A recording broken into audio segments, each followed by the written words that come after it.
Медер Алиев бизге окшоп көчөдө эл менен кошулуп, мурункудай эле өзгөрбөй жүргөнүн көрүп жүрөк жылыды. Болбосо бакыйган комитеттин төрагасы Басса Вангую деп коюнчу бул тартылган видео экинчи дубль. Ага чейин жогорку кеңештин төрагасы деп айтып алыптырмын. Анан кайра тартайын дедим, дагы интрига чыгып кетип, жаш жигитти сындырып салышпасын деп менин оозума сала берди. Демек кийинчерээк спикер болору турган иш экен. Эл чындыкты билсин.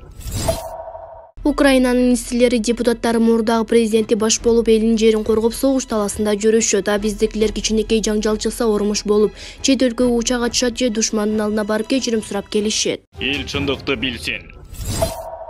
Украина Орусия менен сүйлөшүүгө катышкан адамын атып салгандыгы айтылды. Украинанын коопсуздук кызматы камакка алуу учурунда украиналык сүйлөшүү тобунун мүчөсү Денис Киреевди атып өлтүргөн. Ал мамлекетке чыккынчылык кылды деп шектелип жаткан Украинская правда жана башка бир катар украиналык басылмалар күч органдары жана саясатчыларга шилтеме берүү менен жазышты. Саясий чөйрөлөрдү булактарга таянуу менен Украинская правда басылмасы Киреевдин мамлекетке чыккынчылык кылганы тууралуу так маалыматтар, анын ичинде телефондук сүйлөшүүлөрдүн жазуулары бар экенин жазды.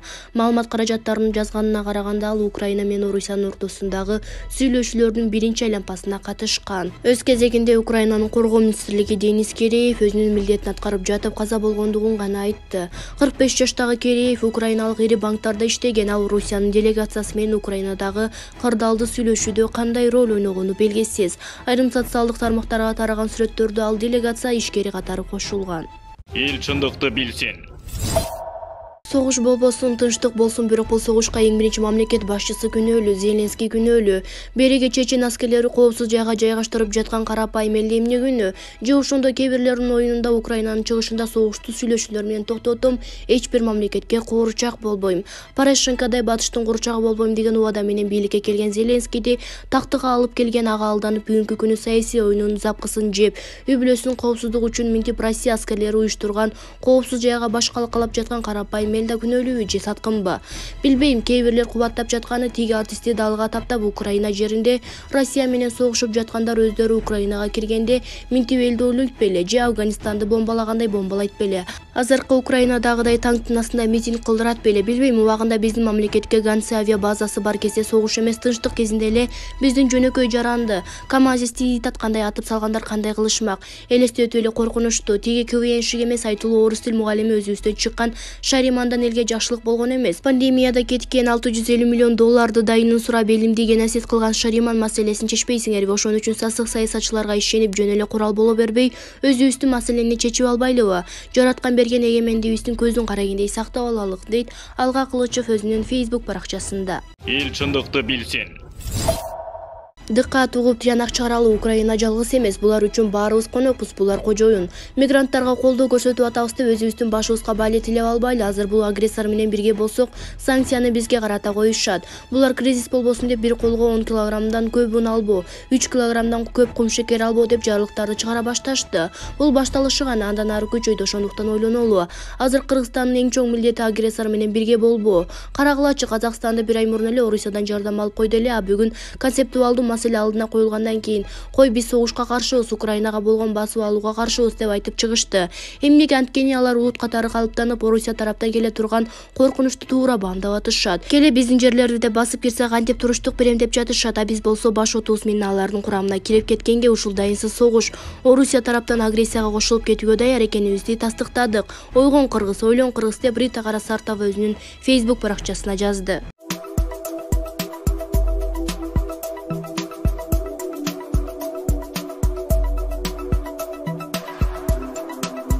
Эл чындыкты билсин. Кыргыздар мындай ит эле болду, сарбагыш дейт. Путин ит эле болду. Мен өз кулагым менен уккам. Мындан 5-6 жыл мурун Донецк менен Луганск Киевге баш ийбей, биз мамлекет болчубуз деп согуш баштаганда айрым чет өлкөлүк дипломаттар силер коркутуп жардам берип жатасыңар деп Путинди жарга таккаганда, мен кааласам Киевди 2 саатта алып койбоймун деп тапандык кылган. Анын Украинага согуш ачканына бүгүн 1 жума болду. Али Киевге жакындай элек, бул кебетеси менен жакындай албай калды окшойт. Эми эмне болот? Мындай учурда аскердик төңкөрүш болуп кетчү эле. Айлекер Путин муну алдын ала сезип, президент болом деген амбициясы жок эски кыргыз орус Жээниш Шойгуну коргоо министри кылып коюптур. Ченге кирип кеткен Медведев саясий аянтта кайра пайда боло баштады. Бирок аны деле Путиндин сөзүн сүйлөп Украинага муштум кезеп жатат. Илгери Горбачев жаза басып өзөңгүдөн буту тай баштаганда Элсин чыккан. Азыркынын Элсини болчу башка кишини көрбөй турам. Эл көчөгө чыгат десем Навальный түрмөдө. Элди уюштура турган киши жок. Бирок эч нерсе болбойт, жабылуу аяк жабылуу бойдон калат дейин десем, биз дүйнөдөгү эң кыйын элбиз деген пропагандага сугарылып бүткөн, амбициясы башын ашкан орус эли Путиндин бул шала кылыгынын сиңирип кете албайт го, дейт Сапар Орусбаков өзүнүн Facebook баракчасында. Эл чындыкты билсин. Орусияга салынган санкциялар соодага таасир этеби? Кытай Орусия менен кадыресе соода кызматташтыгын улантарын айтат. Бирок Орусиянын айрым банктары SWIFT эл аралык төлөм системасынан чыгарылды. Аталган система дүйнө жүзү боюнча каржылык транзакциялар үчүн колдонулат, ансыз экспорт үчүн төлөө бир топ эле оорлошот. Анын натыйжасында Кытай жакында эле Орусиядан сатып алуусун кыскартты.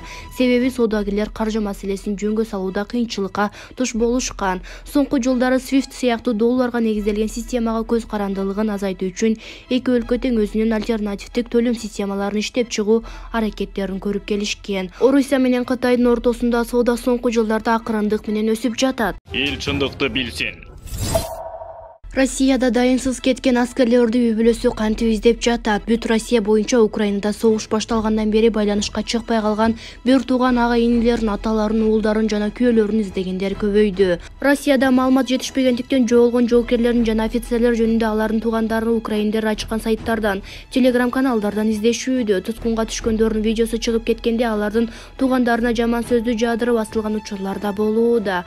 Согушта курман болгондор, жарадарлар жана туткунга түшкөндөрдүн саны жөнүндө маалыматтар орус жана украин тараптан аябай эле айырмалуу берилип жатат. Россиянын коргоо министрлиги согуштук операциянын 7-күнү дегенде араң жоготуулар 498 адам деп билдирди. Ошол эле убакта алардын эсеби боюнча украиндердин жоготуулары алдаганча көп. 2870ден ашуун адам курман болду, 3700 аскер жарадар. Украин армиясынын 572 аскери туткундалды. Ал эми Украинанын Генштабынын маалыматы таптакыр башка. 3-мартта эртең менен Украинада орус аскеринин жоготууларын алар 9000 деп билдирди. Туткунга түшкөндөр, курман болгондор, жарадарлар баары ушунун ичинде. Андан мурда кабарда 200 орус аскери туткунду алганын айтылган. Бул сандар тактап текшерип чыгуу мүмкүн эмес. Эл чындыкты билсин. Зеленский эркиндик үчүн төгүлгөн каныбызды 1 литр күйүүчү май менен төлөй албайсыңар. Украинанын президенти Владимир Зеленский НАТОнун тышкы иштер министрлигинин жума күнү Брюссельде өткөн чукул жыйынын сынга алды. НАТОнун саммити бүгүн өттү. Алсыз саммит, чаташкан саммит, Европа үчүн эркиндик үчүн күрөштү баары эле эң маанилүү максат деп эсептей турганын көрсөткөн саммит, деди Зеленский украиналыктарга жума күнү видео кайрылуусунда. Украина президентинин айтымында альянска кирген өлкөлөр Украинанын асманынын жабылышы Орусиянын НАТОго каршы түз агрессияны жаратат деген ристи өздөрү жаратышты. Бул алсыз ички дүйнөсү өзүнө ишенбеген адамдардын өзүн өзү гипноздоосу, бирок алар бизден бир нече эсе күчтүү куралды колдонсо болот. Сиз адамдар жөнүндө, адамгерчилик жөнүндө ойлонушуңуз керек болчу.